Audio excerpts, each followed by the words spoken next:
It's been said that every quilt tells a story, and it's so true. But I also believe every quilter has a story to tell. I wanted to hear about the people behind these wonderful quilts and thought you'd enjoy hearing about their lives also. Welcome to A Quilter's Life.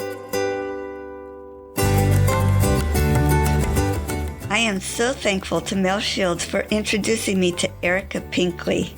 I love Erika's can-do attitude. She seems to be consistent in seeing what she wants to accomplish, finds a way to do it, and then be told that was one of the hardest things to do. We didn't chat about Erika's logo during the interview, but as I was again looking through her website, I read that she was inspired by her mom's favorite quilt block design, the Monkey Wrench, when she started Little Glass Quilts.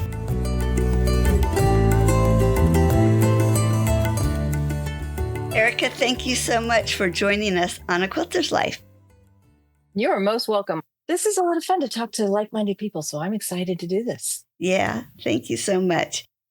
Now, Mel Shields sent you my way. How did you know Mel?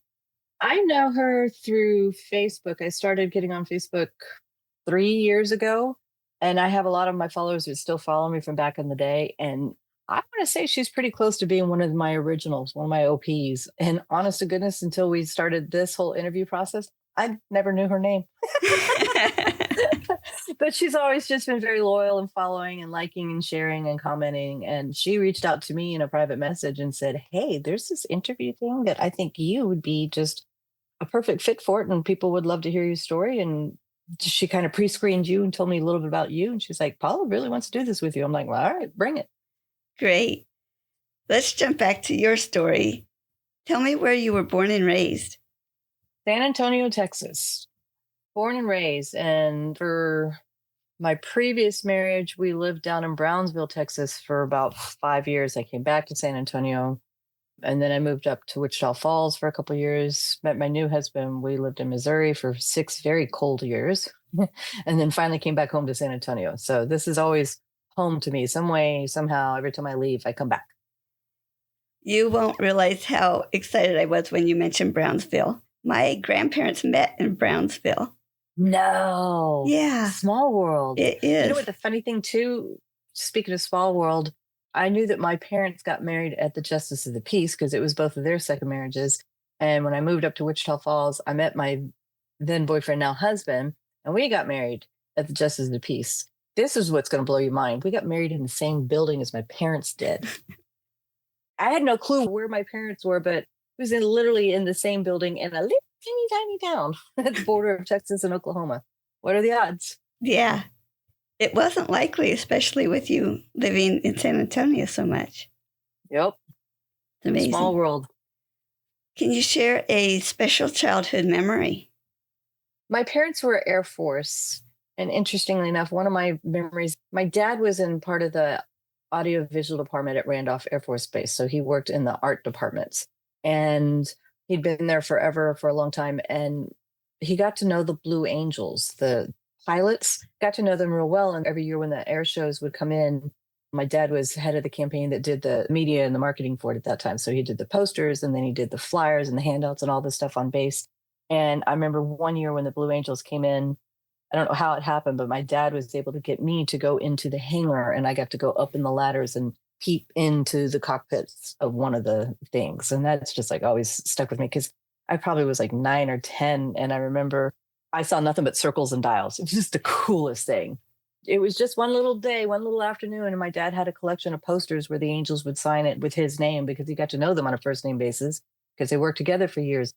That was always just one of my coolest ones. That is so cool. They do such neat stunts, don't they? They do. It's amazing. Blows my mind how they can do it. But yeah, that was one of my highlights for sure. And then there is one other one. And this one harkens to my mother. I'm sure we'll get into it, but she was a master sewist and a quilter. And she used to teach quilting classes at the Institute of Texan Cultures here in San Antonio. And I have very vivid memories of me being a little child.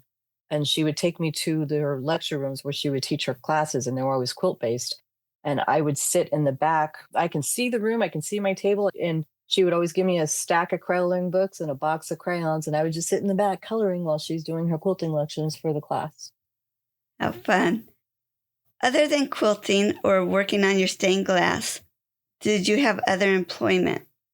I was retail management for 25 plus years. My first job out of high school, like the week after I graduated high school, I started going and filling applications. And my very first job was at Cloth World Fabrics. I was just a part-time cashier and fabric cutter and worked my way up into full-time management. And then Joann's bought them out. And then I was full-time management at Joann's. And then I was management at Michael's in 2 states. And between like getting out of the big retail, I worked at a little mom and pop quilt shop down in Brownsville, which they've since retired. I worked at a kind of a mom and pop interior decorating where we could help you with your drapes or your upholstery, whatever. So I've always been with the retail mindset. Always. And photography. Photography was another thing that I was into for probably about 20, 25 years. But the pandemic made me put my cameras down. And then I got into glassing during the pandemic because I couldn't shoot anymore with my camera. So I just switched glassing. I went from glassing of the camera lens to glassing of stained glass. Erika, would you like to share anything else about your family? I am one of 6.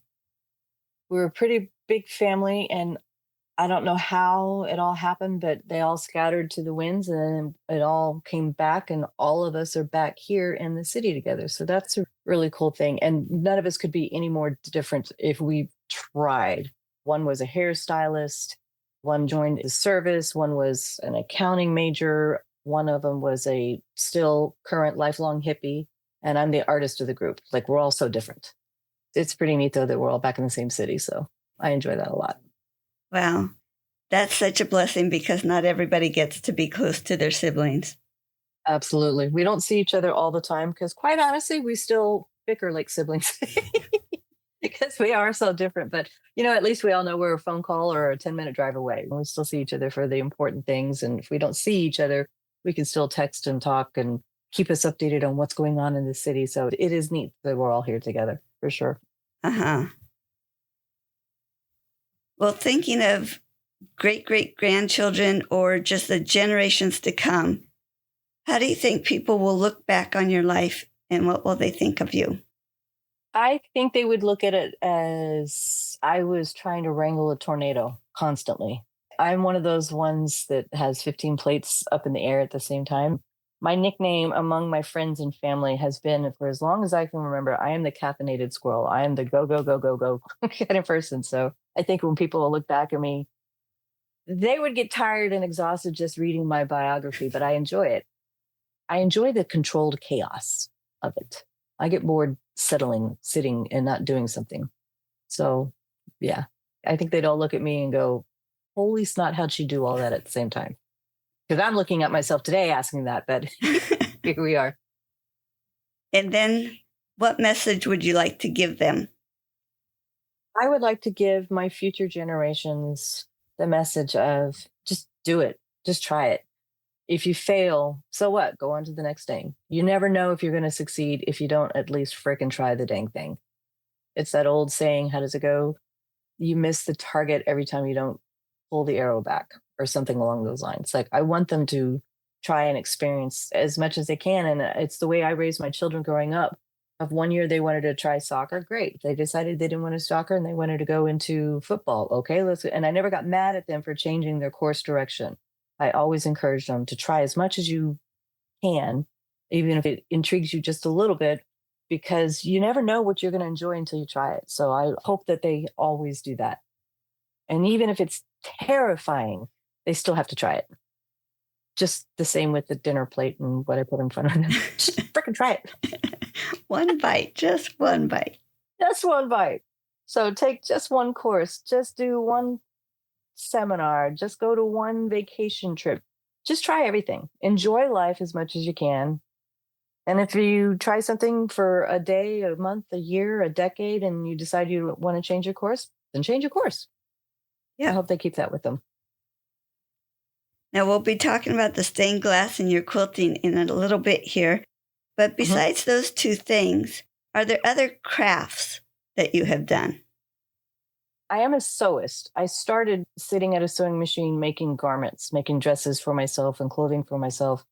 Kind of had to because my mother was very hardcore in that she didn't believe in me wearing jeans or store-bought shorts or t-shirts. So I quite literally had to make my own stuff, which I hated her at the time, but I loved her for it as years came. So I've made all my clothes, made the slip covers. We did the wedding dress. Like, I love sitting down in a sewing machine. As far as other crafts, I used to be pretty handy with a paintbrush. I took art majors in college here at San Antonio. We call it SAC, San Antonio College, and my major was in art.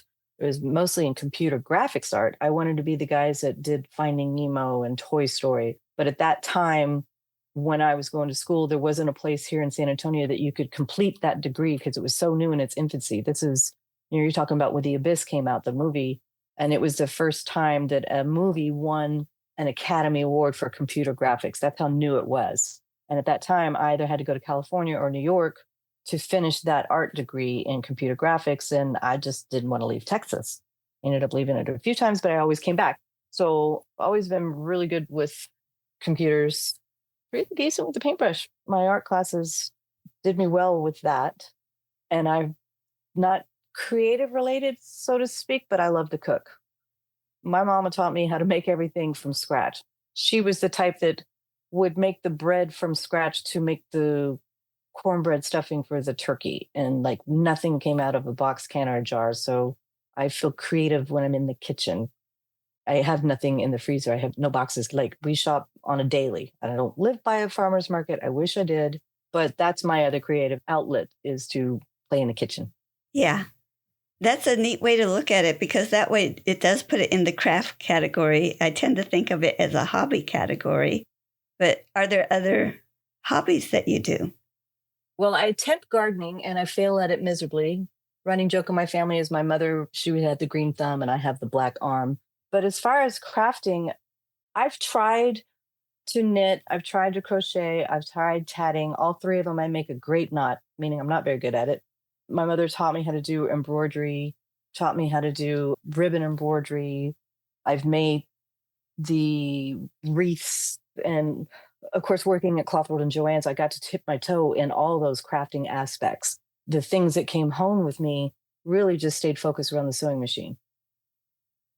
So nothing like running, exercising. Well, you got jokes. I ain't got time to run and exercise. No, wow, that makes me sound sad and lonely. No, I used to be a runner. I used to run on base. Of course, I had a dependent ID, so I could go and run in the tracks. But I had an incident with my foot that has left a nasty scar on the bottom of my foot. So that took my running out. I was a band geek for 6 years, and I did the color guard with the flags and with all that fun stuff. So I was always musically inclined, which is kind of funny because I married a guy that works in the music industry. So I am a music geek. I love to listen to the radio and go, okay, who is this? Like, I don't go so far into as who is the producer and who is the label artist or whatever, but I love, whenever I'm working either at the sewing machine or at the glassing table, my other happy spot is putting on my earbuds and just zoning out to the iHeartRadio or whatever. I am a music geek, big time. All genres too. I'm curious if any of your crafts or hobbies show up in your quilting or stained glass. The only way I could say that any of my other crafts or hobbies is showing up in both of them is I love to experiment. I get bored with doing the same thing over and over and over and over again. So I always like to push my boundaries. So you'll see a lot of things in either one of my fields that I like to play in. I do a lot of the traditional, I do a lot of the modern, and then you'll see a couple of, what were you on that day? What was that? Those little strange, what is this? Is in both of them, because I like to test myself. And when someone says I can't do it, I'm like, hold my soda. Here we go. I'm going to try it. So that's definitely very consistent in my creative endeavors, as well as I love bright and bold colors. I don't do pastels. I don't do paisleys. I don't do Civil War period type looks. Nothing wrong with them. I love them in everyone else's houses. They're not applicable in my house. So everything that I do is bright, bold, and in your face, full of color. It's a good thing we don't all love the exact same thing. That would get boring. That's why God made strawberry and vanilla ice cream, was always the phrase I heard. Who introduced you to quilting? My mother. Absolutely my mother. She introduced me into sewing when I was 9. So I've always been around her, and all these retail stores that I told you that I was manager at, they had classrooms in the back. And my mother used to, like I said, she used to teach at the Texas Institute of Cultures. And she got out of that, and she was pretty much a stay-at-home mom after she retired from her job, but she still loved the quilting and the sewing aspect. So she always taught sewing and quilting classes in the stores that I was at. So I got to see her students, and I got to see the things that she made. I would go to her house and her studio in the back and help her making not so much making the demos because she made it, but I would sit with her while she was making hers, and I would make something as well. And then when I got married, my gift to my bridesmaids was little throw quilts. I had made for that marriage at the time. I made a king size Lone Star quilt, machine pieced, hand quilted. And I took the scraps from that and I made all my girls a little lap quilt with it. So that was the first time I actually tried a quilt. And then from there, I really didn't stick with it too much. I did a couple wall hangings in the house, like Seminole patchwork or smaller things like that. And then I really didn't get into quilting until I punched out my first kiddo. And of course, you got to make a baby blanket. And then when you have the second baby, then of course you got to make another baby blanket. And so then I really got into my legs and my feet with the quilting after that. Do you have a favorite quilt, whether it's something you made or something you've seen somewhere else? Well, I could answer that in two parts. The favorite quilt that I can say that I made was my king size Lone Star. That was aggressive for me to pick something that big. I'd never done a Lone Star before. And if anyone ever makes anything with all those bloody angles at the 60 degrees and the 90 degrees, I always worked in the square. I hate cutting curves. I hate cutting curves in dressmaking. I hate cutting curves in quilting. But I wanted to do something big and special for the new marriage. So that one is near and dear to me because it is a king size Texas Lone Star. And then I wanted to hand quilt it. And it was really actually kind of endearing when I finished the quilt and I took it over to my mom's and I showed it to her, the master quilter. And she was looking at the stitching and she's looking at everything. She goes, wow, Erika, your stitches are actually better than mine.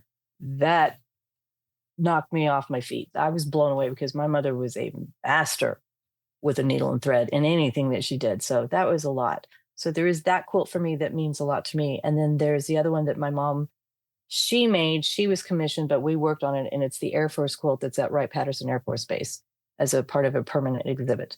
That one I could talk, and I have been on other podcasts talking just about the Air Force quilt. It's 40 by 40, so it's the size of 4 king-size bedspreads. And she was commissioned by the Pentagon to make it. And we were supposed to have 6 to 7 months to do it, and we had to do it in 2.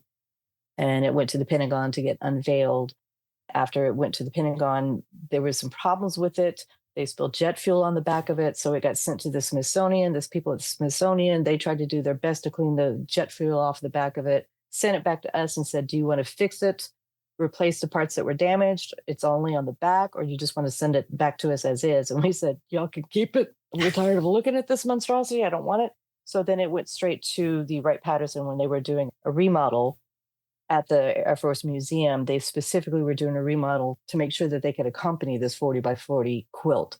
And so when you walk into the guest area where you get to buy your tickets, there's a mural on the left side of you, which I want to say is stamps, but I'm not 100%. And then on the right side is my mom's quilt that represents all the Air Force bases around the world.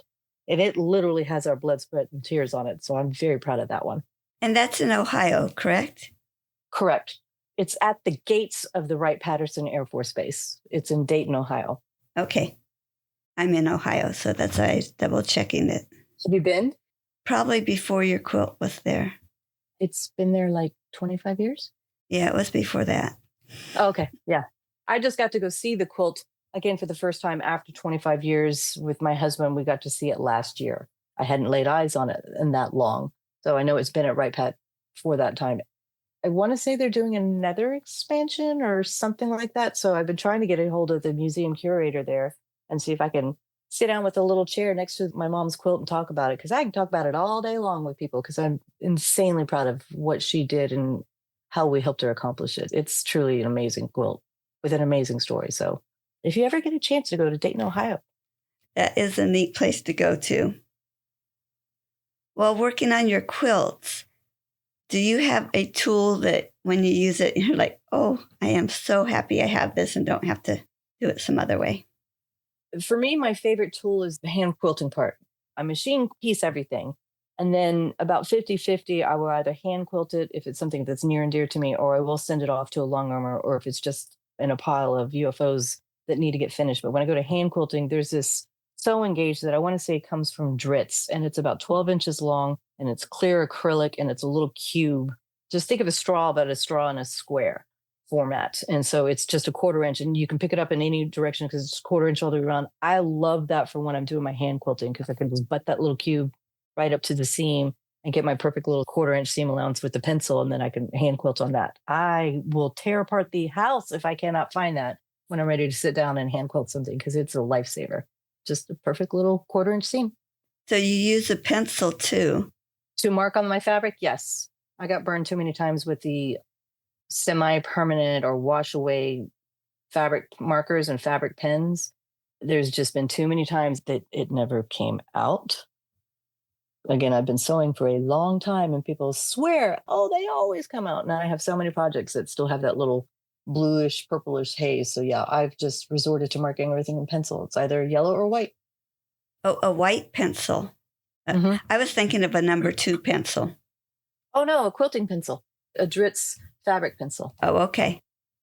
I have tried with the number 2 lead pencils, but yeah, sometimes lead doesn't come out either. I would not recommend that. Well, that's what I was curious about because my mother-in-law's cousin said she uses a number 2 pencil and she had not had a problem with it coming out. So that was going to be what I asked about, but that's not what you use. Yeah, no, I believe in the quilting pencils. And I don't ever use the blue ones. I get burned on those. But when it comes to the quilting pencils, I've heard that some people say that they swear by the leads, and I just would rather not play Russian roulette with my thing that I'm going to spend the time to hand quilt. Yeah. So do you like each step in the process of quilting, or do you look forward to a certain step? I look forward to the cutting, and then I look forward to the hand quilting. The piecing, I can't get it done fast enough. I just want to get to the next part. I look forward to the cutting. The planning is kind of fun for me. I don't mind picking the fabric and the patterns, but I can't wait to get to the cutting part.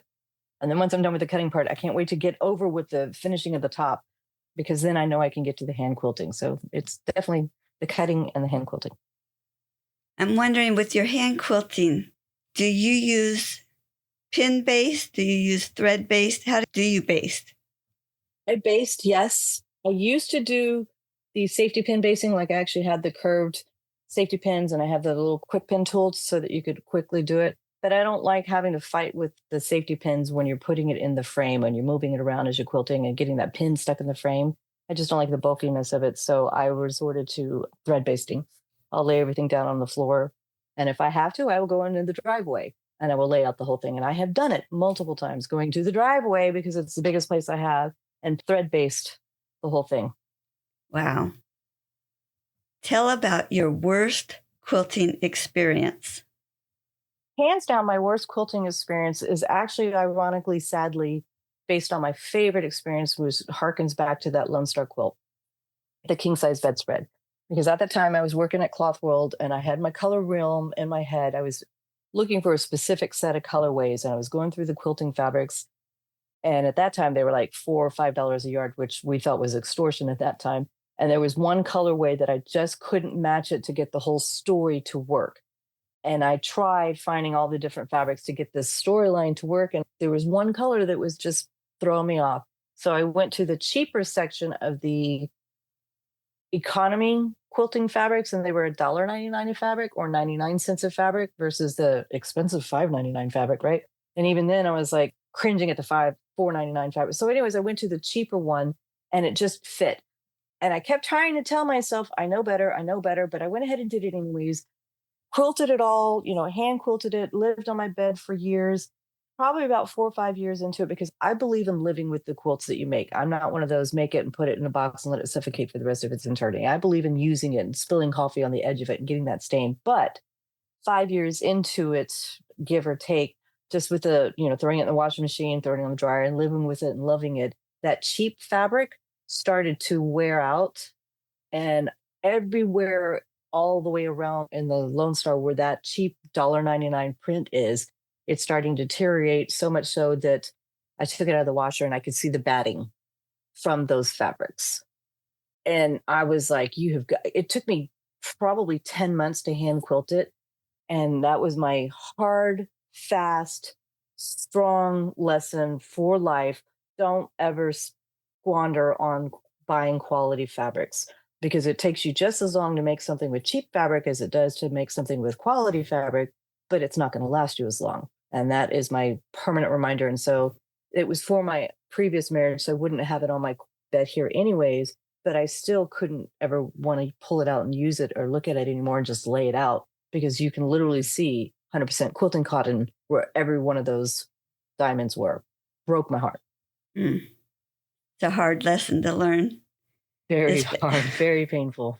Especially when you knew you were telling yourself all along, probably shouldn't do it. I never really experienced it. I mean, we all hear these, don't do this, or you have to do this. Like, everybody has their own way to do it. It's like I tell everyone, whether I'm talking about photography or glassing or quilting, there's 500 ways to make a chocolate cake.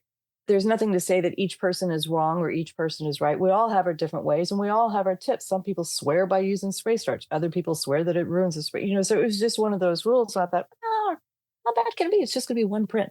So I decided, I'm going to take a risk on it because it fed into the story. And so, lesson learned.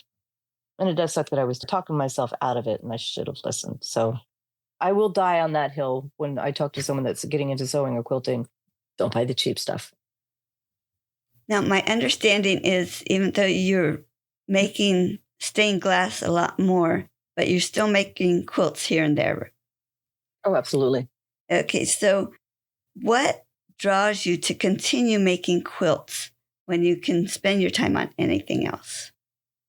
I grew up having a sewing room that used to be an old bedroom, and I had a sewing room that was in the house, and that was, even before I was quilting, it was just my happy spot. The house would be asleep, the family's asleep, the animals are asleep, the radio on quietly in the background or whatever. And it was just my happy spot to kind of zone out and just give me my own little creative outlet where my hands are keeping busy and the duck is running rabbit inside my head. And to this day, it's still my calming, happy spot. I glass full time for a business, but when it comes to quilting, I still do it. I just finished doing a 90 by 90 machine piece hand quilted like 2 weeks ago. And as soon as I took it out of the dryer, I caught my hoop and I loaded up the next top that it was ready and line up. And I've probably got 12, 15 quilt tops ready for me to hand quilt. It's just my happy spot. Nice. Who do you usually make those quilts for? I make the quilts mostly for myself and my family for us to enjoy. I've made quilts for my kids when they were little. I want to make one for my daughter who's off in college, but I usually make them just for us to enjoy. I will tell you that my go-to gift when I have someone that's having a baby shower, my go-to gift is to make them a little baby lap quilt. And I've made a wall hanging quilt for a friend of mine that was getting married, but I've never really made any quilts for anyone else. They're for us to live with and love and enjoy here at the house. It's fun to be able to give them to family. It is. But most of my family doesn't enjoy them or appreciate them as much. Even when my mom was heavy into the quilting and was one that got me into it, nobody fought over my mother's quilts when she passed away. So I took them all. Do you have a quilting project going on right now? I do have one. It's another scrap quilt, which was actually started from a friend of mine that was following me on TikTok, and she hand dyes yarns for people that want to do crocheting or knitting or things like that. And she took a chance hand dyeing a batch of fabric. So she did a little, not quite a fat quarter, maybe smaller, maybe like a 10 by 12, and did a whole rainbow of them. And we were just chit-chatting one day on live together. And she's like, I have all these fabrics that I hand dye, but I just decided the fabric is too heavy when it's wet and it's just too hard on my hands. And I don't have anything to do with them. And she just blurted out and she goes, "You want them, Erika?" And I said, "I'm sorry, do what?" She goes, "Do you want them?" I'm like, "Are you serious?" And she goes, "Yeah, absolutely." So she mailed them to me. So when I got finished piecing the quilt that I just finished, I sat down and made a scrappy quilt with those. And it's big, bright, and beautiful, and full of colors. So that's what's going on right now. The pattern is by Catherine something. It's from a scrap book. It's a very modern looking scrappy quilt, but it's also very traditional. So that's my current project, is the hand-dyed fabric that was gifted to me by a friend, and very scrappy, colorful, bright. Nice. Trying to picture it, but I just can't. Yeah, I wish I could remember the lady's name. I actually made a stained glass version and a needle and thread version out of that same designer for my front for you entranceway. She's like, oh my God. And then she had a book coming out. And so I was like, okay, I got to buy your book. So I bought a book and I just used the gifted fabric for the book that I bought from one of my favorite fabric designers. Nice. What's a quilting tip that you like to share? Spray starch. Please use your spray starch. Iron as you go and use spray starch. It is my best friend, especially if you have to do something that's got curves like a drunkard's path or whatever. Just when you're ironing, if you just have your light spray starch, to me, that is like my favoriteest tip in the world because it just makes everything nice and crispy, keeps everything from warping, stretching on the bias, keeps your warp and your weft just nice and crisp. That is my go-to tip. Spray starch. And that doesn't gunk up your iron? No, don't use the brand that you can buy at like any Wally World or commercial store. Buy one that you can buy at a quilting shop. And I can't think of the name of the one that I use. But again, it's meant for sewists. It's not meant for sizing a shirt or upholstery or whatever. It's meant for sewing. And using that doesn't gunk up your iron ever. Good. So I don't care whose brand it is. Buy a quilting brand, a spray starch, just not the over the counter. And you'll see a night and day difference in your work. So your business, you're working more with the cut glass or the stained glass. Mm-hmm. So tell us how you got into doing stained glass. So I got into stained glass. I tell everyone I got into this as a business by accident because I was living up in Missouri at the time and my dad had just had a stroke. So literally the very next day, he was alive, but he was partially paralyzed on one side of him. And so literally the next day I put my house for sale. I come down back to San Antonio. We got into a rental and I was going to help my mother out because she was going full throats of diabetes and going through dialysis. And so I was going to be there to help my mom, help my dad. Well, 2 days into it, my mom says she doesn't feel very good. She calls the ambulance and has them pick her up and they take her to the ER and they're like, this doesn't look good. They did a couple days worth of tests. They come back and they said, you've got pancreatic cancer, which was out of nowhere.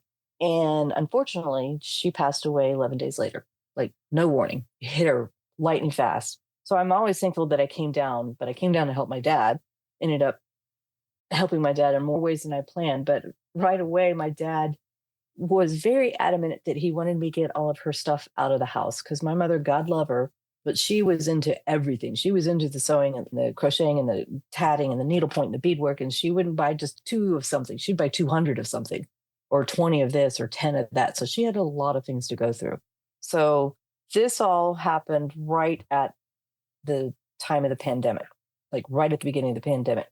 So it all kind of fills in together. The city is about ready to shut down. The country is about ready to shut down. And at the same time, my husband and I were looking to buy another house because we didn't like the house that I rushed to move into and they didn't want to sell it to me.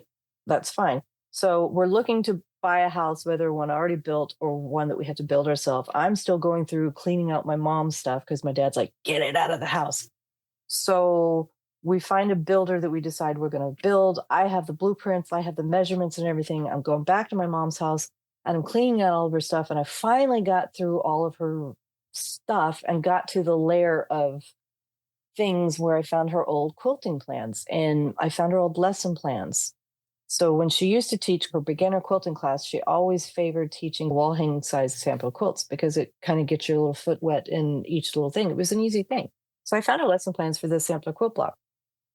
And one day, the planets and the stars lined up in my head. And I thought, hang on a second. Because what you have to understand is the house we had in Missouri, I always tell everyone I'm half Mexican and half Swedish. So the inside of my head is like a Crayola box. It's bright and colorful, right? So that house in Missouri, I painted every single wall in the house a different color. Literally every single wall. They were pastels. Don't get it all jaded, but they were definitely pastels. But the kitchen was a pink and a peach and a yellow and an orange. And the living room was a blue and a mint and a sage and an aqua, like all different colors. So we're getting ready for this new house, going through my mom's lessons plans. And my husband begged me, he's like, please, can you not go apes not crazy on the wall colors of this new house? As I like to tell everyone, sure, but he didn't say boo about the windows. So one day the planets and the stars lined up in my head, and I thought, what if we're all shut down? We can't do anything anyways. What if I took my mom's lesson plans from her sampler quilts and taught myself how to make them into stained glass, and I could put the stained glass panels in the new house. So I still get my colors and make me happy. Make him happy because I didn't touch the walls. And it's kind of my neat little nod and homage to my mom, or all the sewing and quilting lessons that she gave. So that's what I did. I kept selling the things that I would find in her stash, and I would sell enough to make a couple $100 worth to go buy a couple $100 worth of glass. And then I would just do that every month. Sell $400 or $500 worth, go buy $400 or $500 worth of glass. And I ended up doing 13 windows in the house, and they're 12 inches down by 33 inches across. And at the same time, in her quilting stash, she had some jelly rolls of batiks, which was weird for my mother because she was not a batik person. She was the little flowers and the little paisley's, but I never was. But I found the batiks and I thought, wonder what I could do with these. So I found a quilt that was on Mayhem, a pre-made quilt, like on a shopping center or whatever. And I saw it and it kind of inspired me to have an idea to make a modern version with my mom's jelly rolls. So in the 10 months that it took for us to build the house, I would, during the day, work on my stained glass in the garage. And then at night, I would work on the jelly roll quilt that I was going to make a king size bedspread to go on our bed in our new bedroom. And all three of those projects finished at the same time. The house took 10 months, the glass took 10 months, and the quilt, machine piece, hand quilted, took 10 months. And then I got the keys to the house after we closed it. The first thing I installed in the house was the stained glass. They were laying all over the place, and everyone was like terrified to touch it. They're like, can you please just get it up on the windows? So I hung them up on the windows. And of course, I was sharing this journey the whole time online with my Facebook friends, going, look what I've taught myself to do. And every time I make a new one, or I'd share so people were following what I was doing. They were watching the story. So I get the keys, I install the glass, and I go and I videotape it or take pictures of this virgin house with nothing in it but just the stained glass. And the oohs and ahs started coming in, which I figured was going to come. But then people started raising their hands quietly, vicariously through my inbox and said, oh my God, I love that. Can you make me one too? And I said, do what? The emails and the texts and the phone calls were flooding in. Once they saw them installed, people were like, especially my quilty people, said, that is the coolest thing. If I commission you, will you make one for me? So this went on for about 2-3 months. And the calls just kept coming in every time I'd make a commission, and I would share it online. So I finally said, all right, hang on, give me a second, guys. And I sat down and came up with the name. I came up with the logo. I went downtown, made a DBA, came back to the house, created a real simple Facebook business page, and said, all right, y'all asked for it. I'm open for business. And that was 3 years ago this month, actually. Wow. My accidental business. Who would have thunk? So yeah, it's quite the journey. Had you ever dabbled in stained glass before that, or you had to learn along the way to make it for your house? I had never dabbled in it. I was 100% self-taught. For one, it was a pandemic. I couldn't go to a class if I wanted to. And two, I'd always loved it. Again, I'm a geek about bright and dark and rich and bold colors, so I always love to admire it, and pet it at the stores and think, ooh, I can't afford that. Or, ooh, I'd never have it in my house, but it's so pretty. And I always had bright, colorful vases and jars and plates. And I've always been a geek about colored glass, always has. But I never broke a piece of glass on purpose until I started this project. How long did it take you to perfect getting it cut on the line you wanted? Still working on it. What day are we now? No, I kid. So again, I never broke a piece on purpose.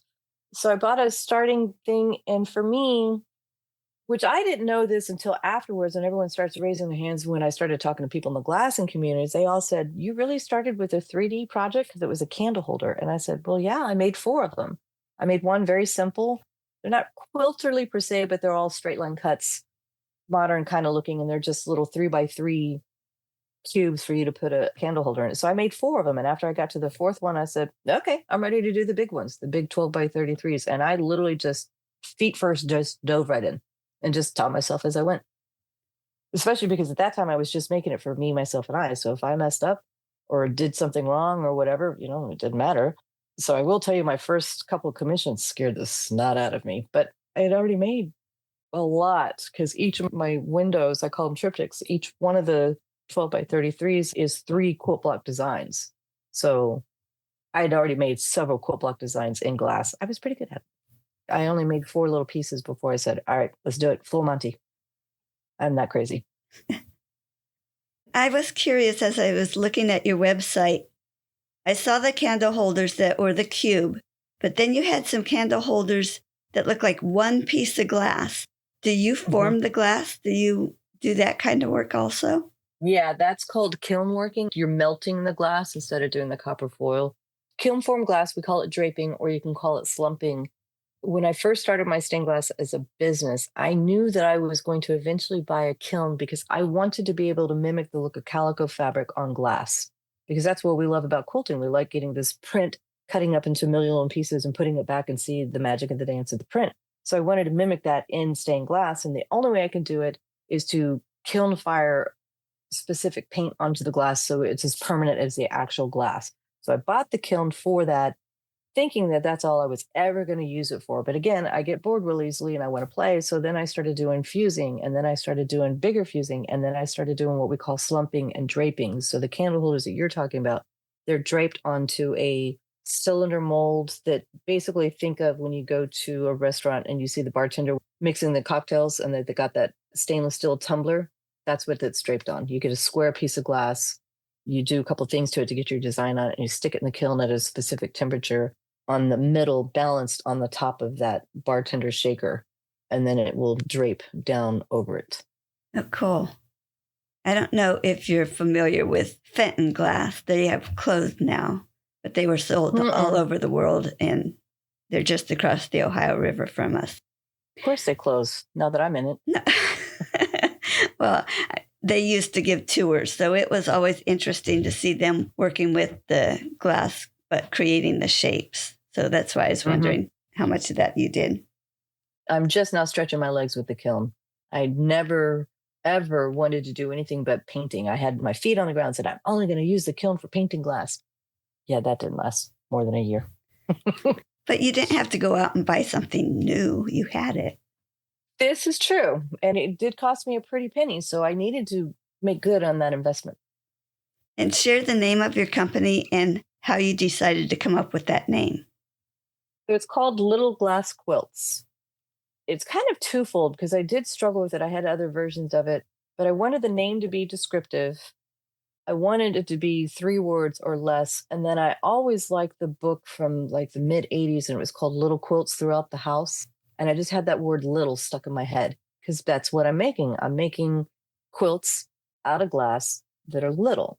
So then I just put it in the opposite order, Little Glass Quilts. Something quick, easy, and concise. Yeah. I want to say how exciting was it when you sold that first stained glass creation, but they were asking for it before you had any made that you were going to sell. So yes, they were. And you did mention how scared you were, but did you send it off or did they come to you to pick it up? The very first piece was a dear, dear friend of mine that supported me when I was a photographer, like insanely so. So when I switched from one kind of glassing to another kind of glassing, she said, you got to make me one. And I said, okay, I'm going to give it to you for free. And she said, no, you're not. And I said, yeah, I am. She goes, I don't care if you don't have an official business or if you just started your business. Just because I'm your friend, I'm going to pay you full price. I said, okay, yes, ma'am. Which made me even more nervous because if I was going to give it to her for free, if I kind of fudged up on something, she ain't going to say much. But the fact that she was giving me money in advance to make it was terrifying. It wasn't even her product. It was my product. If I broke it while I was making it, I could have made the dang thing over again. She'd never be any the wiser. It still scared the snot out of me. So there was that one. And then the second one I did was for another family member up north, so I had to mail that one. So I wasn't worried about making something for her because she's one of those family members that would love anything that I made for her. But the fact that I had to mail something, that was the first time. That was terrifying because how do you ship glass? How do you ship something that's fragile and make sure that it from point A to point B, it gets in one piece? That part was terrifying. I probably did about 5, maybe 6 commissions, and I had a wait list of about 10 more. So that's when I stopped and said, okay, here's my actual business name and here's all this. And I paused a little bit and studied on how to ship them. And then when I felt comfortable how to package it and ship it, then I kind of stuck my head back up and said, okay, let's get this party started again. Because that's a big thing. That's a really big part of it. It's not like shipping fabric. It's a whole nother world. I'm not sure how you're running it now. So right now, do you do special orders or do you only make things and sell what you've made? I do both. I do custom orders, and then I make inventory for me for my website. And then I have booths at quilt shows throughout the country. So I make things on a daily just to put stuff on my Facebook, on my Insta or whatever, and just to keep for inventory so that when I have to do the quilt shows, and then people will private message me and say, hey, I'm a Sooner. Can you make something for me in the maroon and white? Or, hey, my dad was an officer. Can you make something in this service colors? Or, hey, my grandmother made this quilt. If I send you a picture, can you recreate one of the blocks in glass as close as you can to match it so I can have a permanent memory of said quilt that's over my bed? So kind of do a little bit of both. Those are the fun ones. When they send me a picture and I have to figure out how to recreate it. Ooh, challenging. That does sound like it. Mm-hmm. But that's where my kiln comes into play, because when people send me a picture of grandma's quilt or whatever, and they're like, can you get to it as close as possible?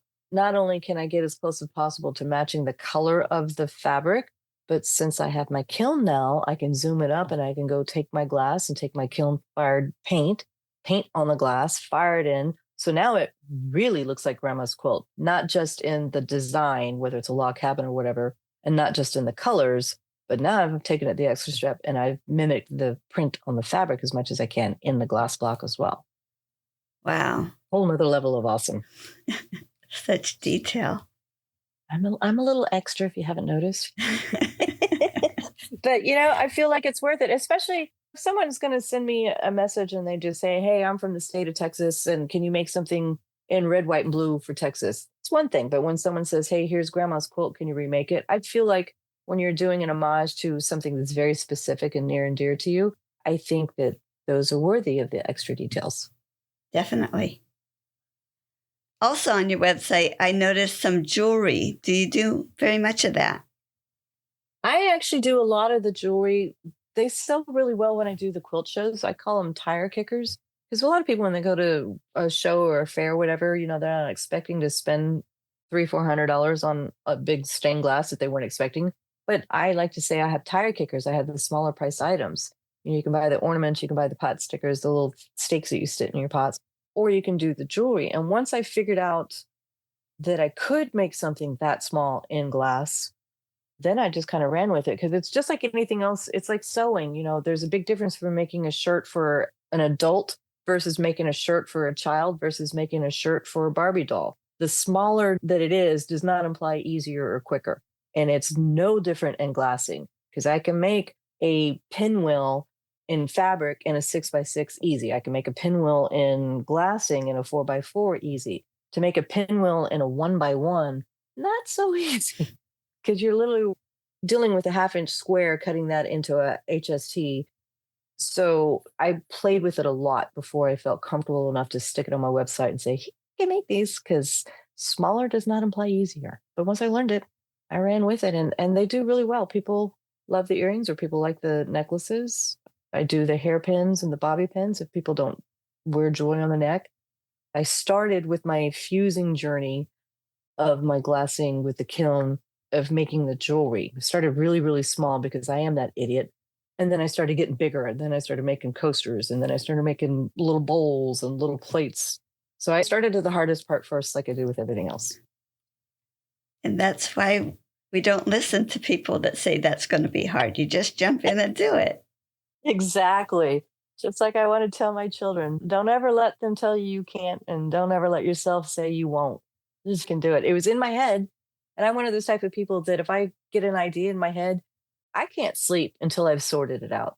I have to get it out of my head and into reality, or I just can't sleep. I'm like the caged squirrel at that point, which is also one of my other nicknames. So I just told myself I wanted something quick and easy that people could buy at the shows for a quick little, here's one bill, trade you for the earrings kind of thing. I just started them just as a quick little easy, something that people could take home and remember. hey, there's this chick that makes these little quilt things out of glass. They look in the jewelry box and they see them all the time. It's really how the jewelry started. I never meant to make wearable glass quilts, but now it's kind of turned into one of my better sellers, one of my things. People love them, Yeah. love them, which is awesome. Is there anything else about your business you wanted to share? So one thing about the business is I'm actually a trademark. So it's Little Glass Quilts with an R and a circle, a registered trademark. And when I tell people all that, usually I get the, wow, that's really cool. And I'm like, yeah, hold your guts, because it didn't start out to be like everything else in this business. It's accidental. But I think it could be helpful to quilters or anyone that's wanting to start a business that's listening to this, because the trademark process is pretty cool. But so how it all started is, again, I had my accidental business. People started saying, please, please, please pick me, make something for me. And I'm like, okay. So I do the DBA. About 6 months into it, I'm like, okay, I need a website. So then I go on to GoDaddy and I try to type in and buy the website, www.littleglassquilts.com. Well, when I go into GoDaddy's, I get this lovely little message on the screen says this website's already taken. I'm like, excuse me, do what? This is quite literally my brand new business. How is this already taken? How is my website name, my business name as a .com already taken? Now, having said that, I already answered my own question, because I do know that there are other companies out there that will buy blocks of upcoming new DBAs, and they will buy the blocks of those .coms, so that you are forced to go to them and say, can I have my website name back? And they say, sure, for $900. That's the average price I saw. And of course, in my head, I was putting on the boxing gloves thinking, I don't know who you people are, but I'm not paying you. So I kind of did a little bit of a deep dive, and I found out the website was acquired through Google. Somebody somewhere in Google had bought littleglassquilts.com, and I wasn't having it. So after I got off of the shock and everything, I thought, well, I don't want to buy it back because it's mine inherently. So how can I win this? And then I thought, well, shit, what if I trademark it? What if I go through the process through the U.S. Patent Trademark Office, uspto.org, and trademark the name Little Glass Quilts? Then I could get said trademark and go back to these Google people and deep dive and say, yeah, joke's on you. I don't have to buy it from you because it's mine. I own the trademark, right? Sounds logical.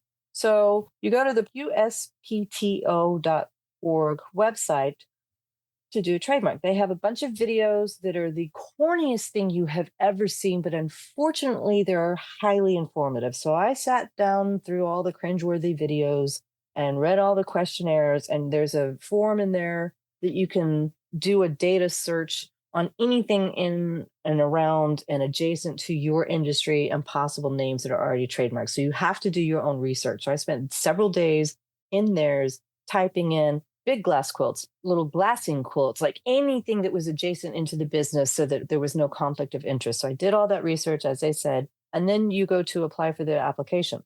And the application is, you can either do a $250 application, current as of 2025, or a $350 application. And the difference is, for the cheaper one, you have to have your own attorney walk you through all the questions and processes and all these things. For the extra $100, you can hire their attorney, which is an actual certified bar exam credentialed attorney. So of course, me being the lazy person, I'm like, yeah, I'll give you the $350 all day long. So they tell you on there that the whole process can take anywhere from 9 to 10 months. Mine took 18 months, but they do tell you when you're going through all this, you get put in a queue. Once your folder gets to the top of his list or her list of the attorneys, then they contact you and say, okay, we finally made it to your case. Let's sit down and talk. And so then they email you back and forth, and they want a picture of the specimen, as they call it, a picture of your logo on said product. They want a description. They want you to actually type out what your logo looks like, as if you were trying to describe it to a blind. But you have to go through all these things.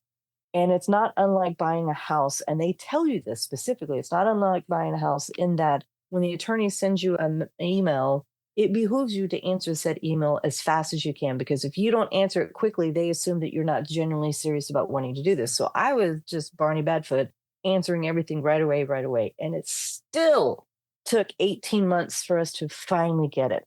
But they soft register it, and then they list it online, and it has to be online in a nationwide searchable open air thing for like 2 months. And so you have to wait on pins and needles for 2 months to make sure that nobody else actually goes in there and says, yeah, no, see, that looks too much like my business, or that sounds too much like business. Like, you've basically got to have your business and have the whole nation literally sniff your butt for 2 months. And at any time in any of this process, they say, sorry, you don't qualify. You've lost your investment. There's no going back. There's no changing it. If you do want to change it, then you have to start everything all over again. So you want to make sure you do it all right. You answer their emails. You answer 100% open and honest. Anyway, so 8 months into it, I finally get the letter saying, the nation sniffed you for 2 months. You're golden. We're going to be sending you the official copy. Here is your official number. You are a registered U.S. Patent and Trademark Office official business. Cool. I'm the only one in my family. And they say it's valid for every 5 years. I will get a notice. And in 5 years from when that happened, they'll just send me an email or a snail mail and say, hey, are you still in business? And you just say yes or no. And if you still are, you pay a nominal fee of, I think they said like $75 or something like that. And so then you just get to keep it in perpetuity, right? Every 5-year cycle. So cool. I sit down on my computer and I've got my number, roll my sleeves up. And I'm like, all right, I don't know who these schmucks are at Google something or other that has my, but I'm official now. So I'm going to go back and I'm going to say, I ain't buying squat from you because I'm the one that holds the official registered trademark, right? So I do a really deep dive. It was me. I swear to you, it was me. I was like, no. Because you have to really deep dive to be able to find who bought a website. As soon as I saw it, I about wanted to slam my head on my desk and go, you idiot. It was me. Way back in the day, the very beginning, when I went to the courthouse literally and I registered my DBA, it hit me then as I found out that it was me. I did come home and I went to GoDaddy and I bought littleglassquilts.com and totally forgot that I did. So I went through that whole rigmarole so that I could buy my website, which I already own. So I don't know if I won or lost that battle, but I picked a fight with myself. Yeah. But one of the cool things is I didn't know when you apply for a trademark, you actually have to pre-qualify to get put in the queue. So when you qualify for the yes, we will talk to you and yes, we will see, at that point, until it's either completed in a yes or completed in a no, at that point, your business can have, like I did Little Glass Quilts and I had the little T and the M, a capital T and a capital M next to it to indicate trademark. I didn't know this until I started doing this process. If you ever see a logo out in the wild and it's got that little bitty T and the M next to it, that means that they are in the process of registering. And then once you get officially, your mark is certified, then you trade the T and the M for the R and the circle. If you see one of those two distinct logos out in the wild, that's what they mean. Who knew? Huh.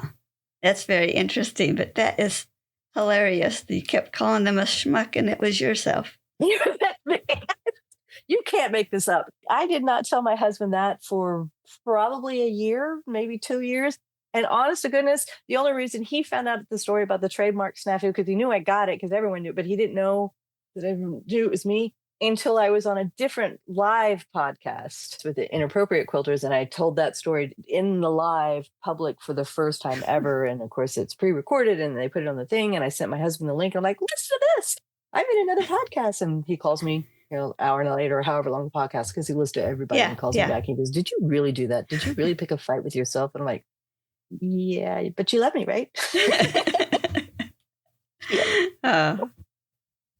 I'm starting to reach out and do more of the quilt shows, and that's a lot of fun. I know that when I first started it, I was doing shows at like all kinds of craft fairs, just a craft fair in general, but they just weren't my market. Quilters are my market because we all speak Florent Klingon together. I love it. So, and I say that because like if someone will send me a message and they will say, hey, Erika, can you make this in glass? Can you make me a log cabin and do the shadows in blues and the sunlights in yellows and do the fireplace in red? I know exactly what you just said to me. All I have to ask is what size do you want? So I love that these are my people because I am a quilter first. Glassing came second. So I'm doing more and more quilt shows. I had a big one with AQS that quite literally took the wind out of my sails on multiple levels that I won't get into because I don't want to bore y'all. But I got out of them. But now that I'm starting to do things again, I've signed up for, I believe, 3 this year, 2 for sure. 1 I'm still pending. And I would like to keep doing more of those and getting to meet people and get out of my garage and off of my workbench. So I'm doing more of the quilt shows.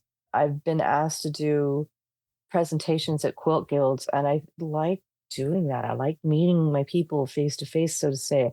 but not as a hard sell, just as a sit down and, hi, here I am, the That's Not Crazy person. And here's another little fun thing to do. So I want to actively look at doing more of the speaking engagements at quilting guilds or things like that. And I kinda am toying with the idea, because I've been asked more than once, of hosting retreats at quilt retreats and being a guest teacher for a slot for me to teach people how to make something a little ornament size, little 3x3 of a 9 patch or a pinwheel at these quilting retreats. And I would be one of the speakers to do that. So I'm sorting that in my head and getting the logistics of it, but it might be a thing. I think it would be a lot of fun. And I've been asked multiple times to do it.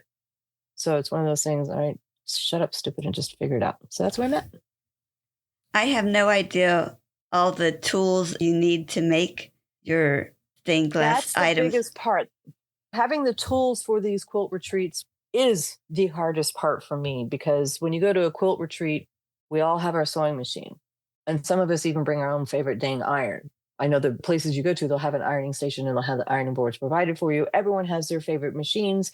Nobody that has never done stained glass has many of the tools that you need. And the most expensive tool is a soldering iron, which is a cool $100. So I got to figure out the logistics of the tools and the supplies to be able to do that. But once I can get over the hang up on that part of it, where you don't need to bring anything because you wouldn't have any of the tools if you've never done it. If I can figure out a good price point and a good way for me to get the inventory in advance, hopefully at a wholesale price, so that I could have enough tools for, I don't know, 15, 20 students, where it doesn't cost me an arm and a leg, where if I host even just 2 of the quilt retreats to make myself break even for the investment of buying the supplies, I am at it if I can do that. So that's my goal. That would be so neat. I think it would be a lot of fun. Mhm. Plus, just to be around my people. And share where we can find you. I unfortunately am all over the place. No, I'm just kidding. So I am Little Glass Quilts on the internet, just littleglassquilts.com. Little Glass Quilts is my handle on Instagram, Facebook, TikTok. I believe I created a Substack and a Discord, but just those 3 words will find you. If you type in those 3 words on any platform and you see me, I'm there. If you don't see me, I'm not there. Because that's the only business acronym, business name that I use is Little Glass Quilts. Great. That makes it simple. Thank you. Mm-hmm. On www.littleglassquilt.com, you can order stuff that is pre-purchased there. There's a drop-down menu where you can pick your own colors for certain specific items. And the things that are on there, it's not widely known. There's a credit option. You can buy something in credit, and it's kind of like a karma thing on there. So you can pre-qualify on your own. I don't know about it.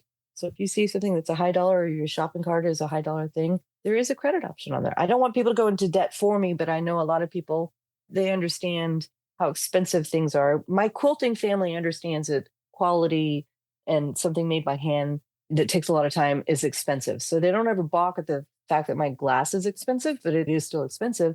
But now I have a credit option where if you wanted to buy something you just had to have, do it in payments. So that's a cool new feature that you had to qualify for, and I did. I thought that was really cool. I did notice that. It said 4 payments and interest-free. That was amazing. Yeah. Unless you go over to the website, you wouldn't know there's a payment option in there. Yeah. Just so you know. And I love what you're doing.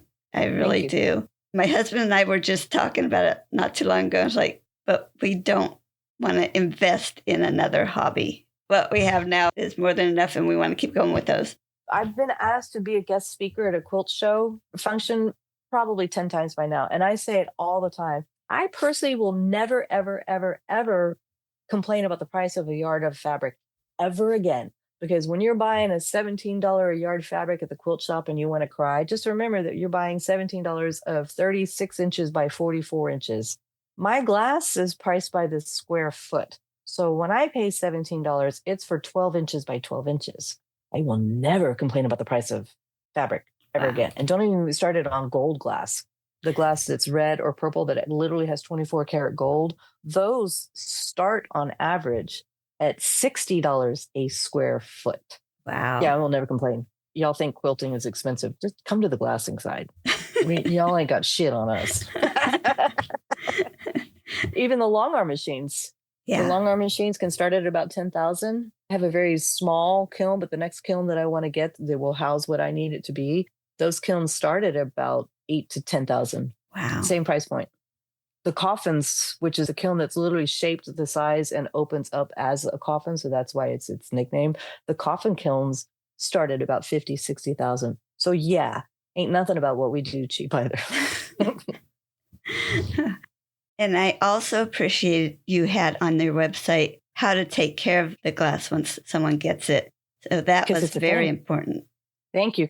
Stained glass is not something that is in everybody's house. It is my mission in life to have a piece of stained glass in everybody's window in everyone's house. That would make my world so happy. But not a lot of people own stained glass, so not a lot of people know that there are these and thous and rules for taking care of it, because the lead, the solder that's in the metal part holding things together does not like ammonia, i.e. Windex.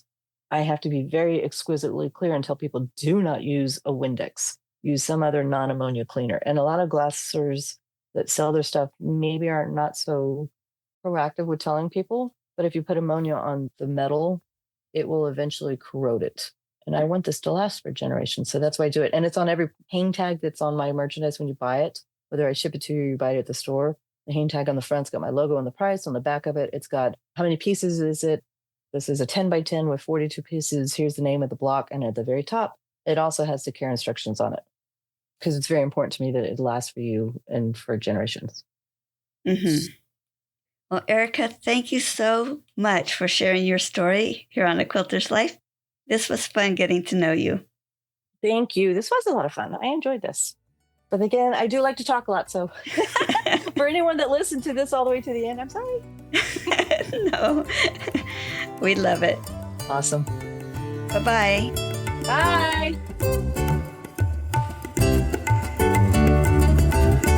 You can find more stories on aquilterslife.com or subscribe on your favorite podcast player so each episode will be downloaded automatically. Also, I want to hear about you and your wonderful quilts. Please contact me, Paula Chamberlain, through the website to set up an interview. And as always, thanks for listening.